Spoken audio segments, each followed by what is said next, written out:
भिलनी महातपस्विनी शबरी जा को नाम, मतंग मुनि कह कर गए तो हे मिलेंगे राम।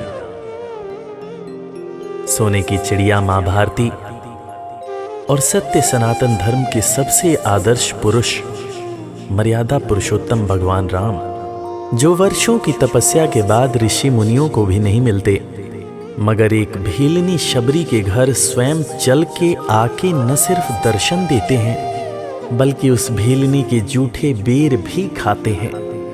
और बाबा तुलसी ने क्या खूब कहा है कि प्रबल प्रेम के पाले पड़कर प्रभु का नियम बदलते देखा, अपना मान भले टल जाए भक्त का मान न टलते देखा। भाव नहीं तो कुछ भी नहीं है, लाख करो गुणगान, भाव के भूखे हैं भगवान, भाव के भूखे हैं भगवान।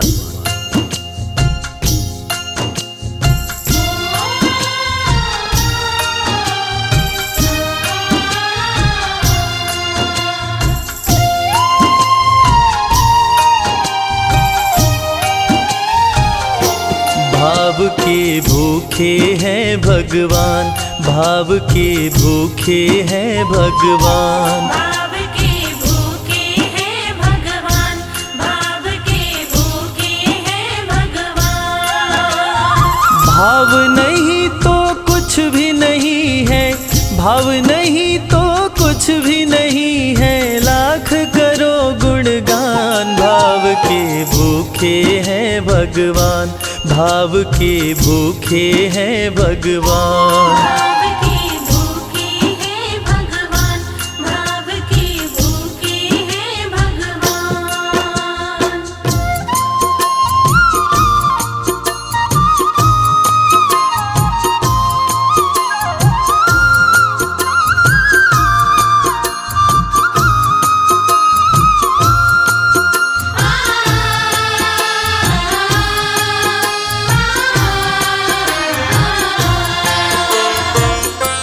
एक थी शबरी भक्तन, न्योछावर करके तन मन, मतंग मुनि के संग में करती थी प्रभु का कीर्तन।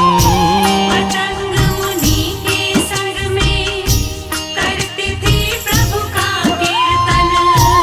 बागों से चुन चुन लाती, प्रभु को फूल चढ़ाती, गंगा के पावन जल से रोज स्नान कराती।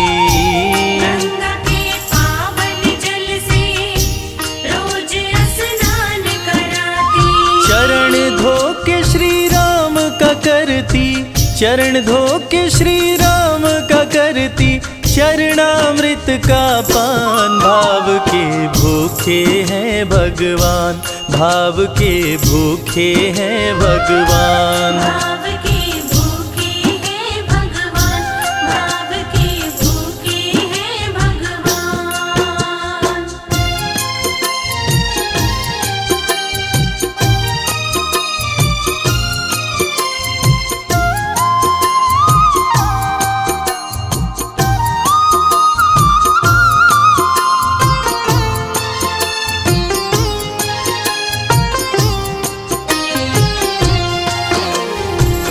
धैर्य एक ऐसा प्रसाद है जो इंसान को महान बना देता है।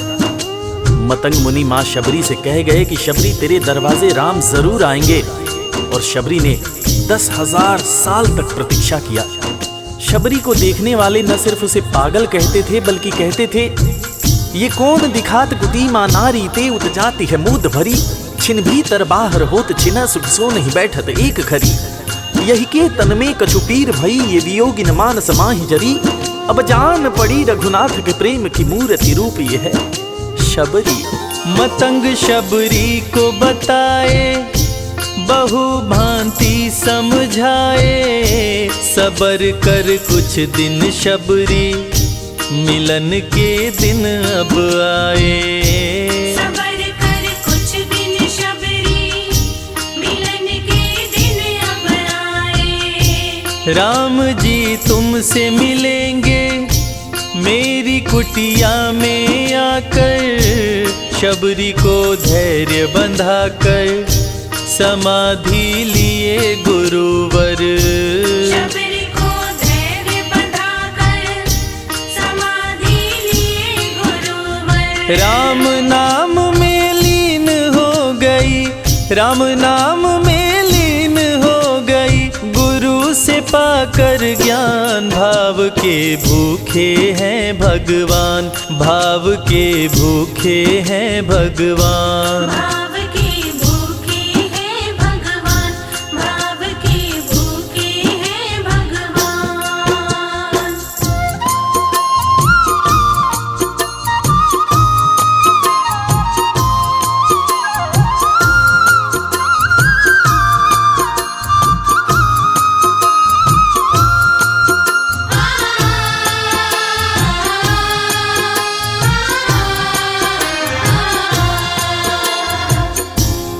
माँ शबरी के गुरु महामुनि मतंग जब अपने नश्वर शरीर का त्याग कर रहे थे, तब माँ शबरी ने उनसे पूछा, हे गुरुवर, मुझे मेरे राम कहाँ मिलेंगे?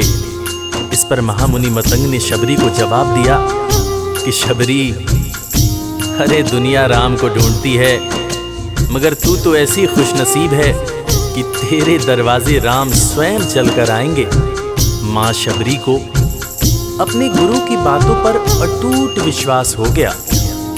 माँ शबरी हर रोज राहों पर फूल बिछाती थी, चुन चुन कर मीठे बेर चख चख कर इकट्ठा करती थी, ताकि मेरे प्रभु श्री राम जब आएंगे तो बड़े प्यार से इसका भोग लगाएंगे। राहों पर फूल भी बड़ी सावधानी से शबरी माँ बिछाती थी। शबरी माँ सोचती थी कि मेरे गुरुवर कह के गए हैं कि मेरे घर मेरे राम जरूर आएंगे। शबरी माँ राहों पर दूर दूर तक फूल बिछाती कि प्रभु श्री राम के पैर में कहीं कोई कांटा न चुभ जाए। राह पे फूल बिछाती, वो मीठे बेर को लाती, मेरे प्रभु राम आएंगे, नैनों में सपने सजाती। मेरे प्रभु राम आएंगे, नैनों में सपने सजाती। राम से प्रीत लगा के वो निश दिन राम पुकारे, उमरिया बीती जाए रे कि अखियां पंथ निहारे। उमरिया बीती जाए रे कि अखियां पंथ निहारे। जर्जर हो गई काया फिर भी, जर्जर हो गई काया फिर भी, बसे राम में प्राण। भाव के भूखे हैं भगवान, भाव के भूखे हैं भगवान। भाव के भूखे हैं भगवान, भाव के भूखे हैं भगवान।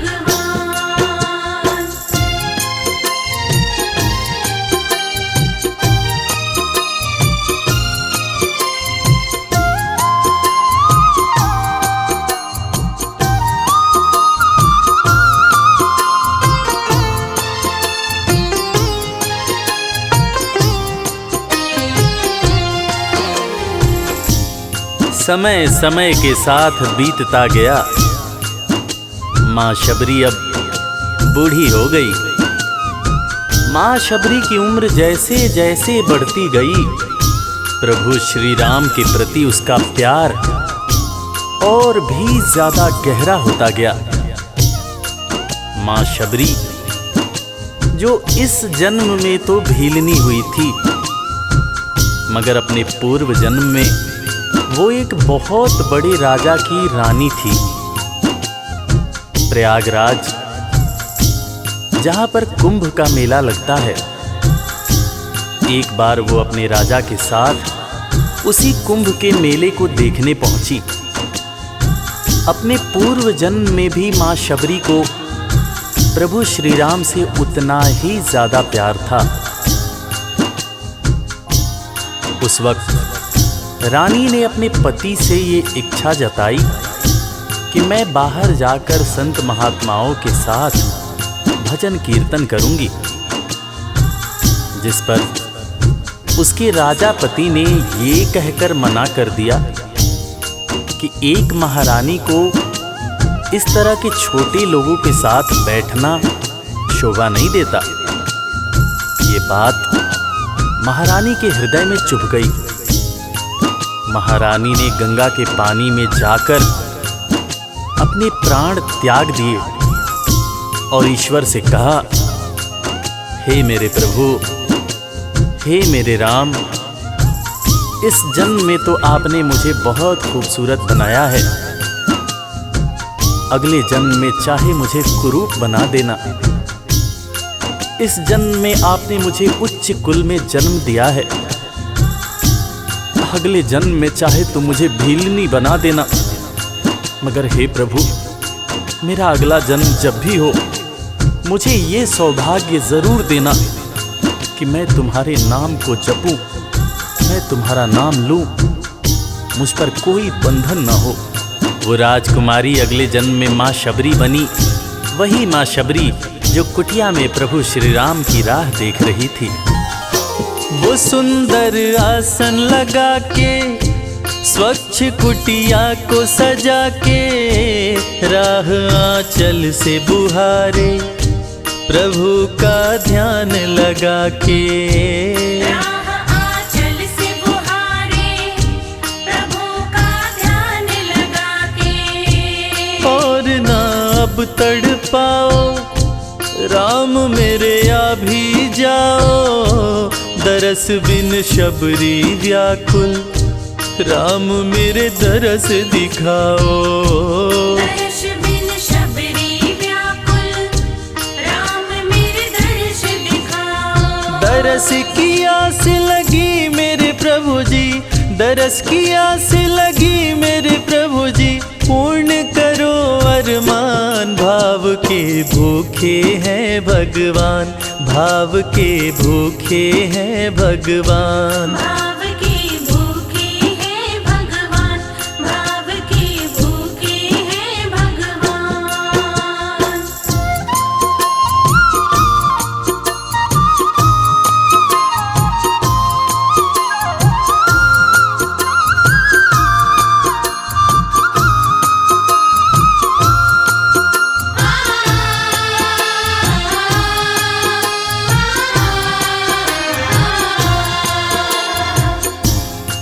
अजगर करे न चाकरी, पंछी करे न काम, दास मलूका कह गए सबके दाता राम। और हम सबके परम पूज्य बाबा तुलसीदास ने रामचरितमानस में भी कहा है, राम से बड़ा राम का नाम। और यही काम माता शबरी दिन रात कर रही थी। बस वो एक ही बात बार बार बोले जा रही थी कि मेरे राम आएंगे, मेरे राम आएंगे। वो हर वक्त हे राम बोलती रहती थी। प्रभु श्री राम जब अपने भाई लखन के साथ माता सीता की खोज में वन में दर दर भटक रहे थे, तो उनके कानों में ये आवाज गूंजी। उन्होंने अपने भाई लखन से कहा, प्रिय अनुज, ध्यान से सुनो। मेरी एक माता है जो वर्षों से मेरी प्रतीक्षा कर रही है।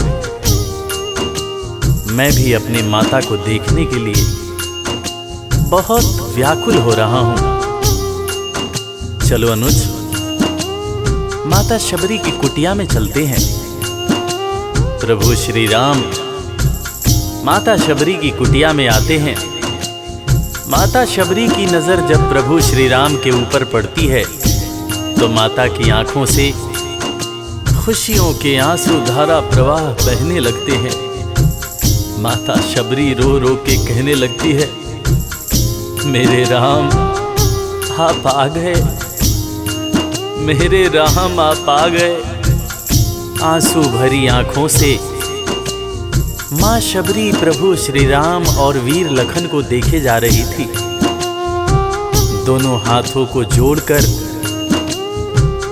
दौड़े दौड़े माँ शबरी ने प्रभु श्री राम के पैर पकड़ लिए और कहने लगी, मेरे राम, मैं तो 2 जन्मों से आपकी प्रतीक्षा कर रही थी। लोग मुझे पागल बुला रहे थे। मेरे गुरुदेव ने मुझसे कहा था कि शबरी, राम लक्ष्मण के साथ एक दिन तेरी कुटिया में जरूर आएंगे, जरूर आएंगे। राम संग लखन को आते देखी प्रभु को मुस्काते, प्रभु के पास में आई कुटिया से दौड़ लगाते। प्रभु के पास में आई कुटिया से दौड़ लगाते। राम से मिलन हुआ जब तो शबरी सुध बुध खो गई, प्रभु के पाँव पकड़ के भाव में विह्वल हो गई। प्रभु के पाँव पकड़ के भाव में विह्वल हो गई। खुशी के आंसुओं से पग धोए, खुशी के आंसुओं से पग धोए, भक्त न शबरी समान, भाव के भूखे हैं भगवान, भाव के भूखे हैं भगवान। भाव के भूखे हैं भगवान, भाव के भूखे हैं भगवान।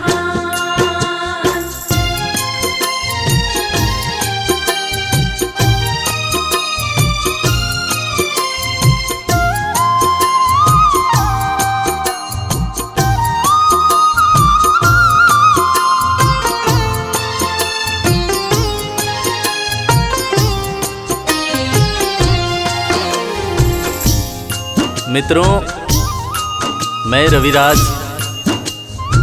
आप सबको आज एक बात बताना चाहूँगा। वो बात जो मुझे मेरे गुरुदेव फरीद हसन खान साहब ने बताई है, और वो बात ये है कि ईश्वर को हमारी ज़रूरत नहीं है, हमें ईश्वर की ज़रूरत है। ईश्वर हमारे बिना भी पूर्ण है, मगर हम ईश्वर के बिना हमेशा ही अपूर्ण हैं। हम पैदा तो इंसान के रूप में होते हैं, मगर अंत में हमें उसी परमात्मा के पास जाना होता है। इसलिए हमें जीवन में हर वो कार्य करना चाहिए जो ईश्वर को पसंद हो, और ईश्वर को सिर्फ यही पसंद है कि हम नेक दिल बने, दयालु बने और सदैव ही अच्छाई के मार्ग पर चलें, चाहे कितनी भी कठिनाई क्यों न हो। और हमेशा अपने परमात्मा को याद करते रहें, चाहे ईश्वर के रूप में, चाहे अल्लाह के रूप में, गुरु नानक देव जी के रूप में, चाहे ईसा मसीह के रूप में। जो भी इंसान ईश्वर को याद रखता है वो कभी जीवन में किसी का बुरा नहीं कर सकता। बुरा करना तो दूर की बात है, वो किसी का बुरा सोच भी नहीं सकता है। उसका मन हमेशा साफ और शांत रहता है। मन हो गर निर्मल संजय, प्रभु जी दौड़े आते, प्रसाद की बात करें क्या, वो झूठे बेर भी खाते। प्रसाद की बात करें क्या, वो झूठे बेर भी खाते। बात है सच्ची लेकिन हम सब, बात है सच्ची लेकिन हम सब इससे हैं अनजान। भाव के भूखे हैं भगवान, भाव के भूखे हैं भगवान। भाव के भूखे हैं भगवान, भाव के भूखे हैं भगवान। भाव नहीं तो कुछ भी नहीं है, लाख करो गुणगान। भाव के भूखे हैं भगवान। भाव के भूखे हैं भगवान, भाव के भूखे। इस कथा के लेखक पंडित संजय तिवारी जी, साउंड इंजीनियर श्री कैलाश डंडरियाल जी, मैक्स स्टूडियो दिल्ली। संगीतकार लवली शर्मा। मैं आपका अपना रविराज और वीर म्यूजिक परिवार की तरफ से आप सभी को कोटि कोटि प्रणाम करता हूँ। किसी भी त्रुटि के लिए हम क्षमा प्रार्थी हैं। बोला भक्त और भगवान की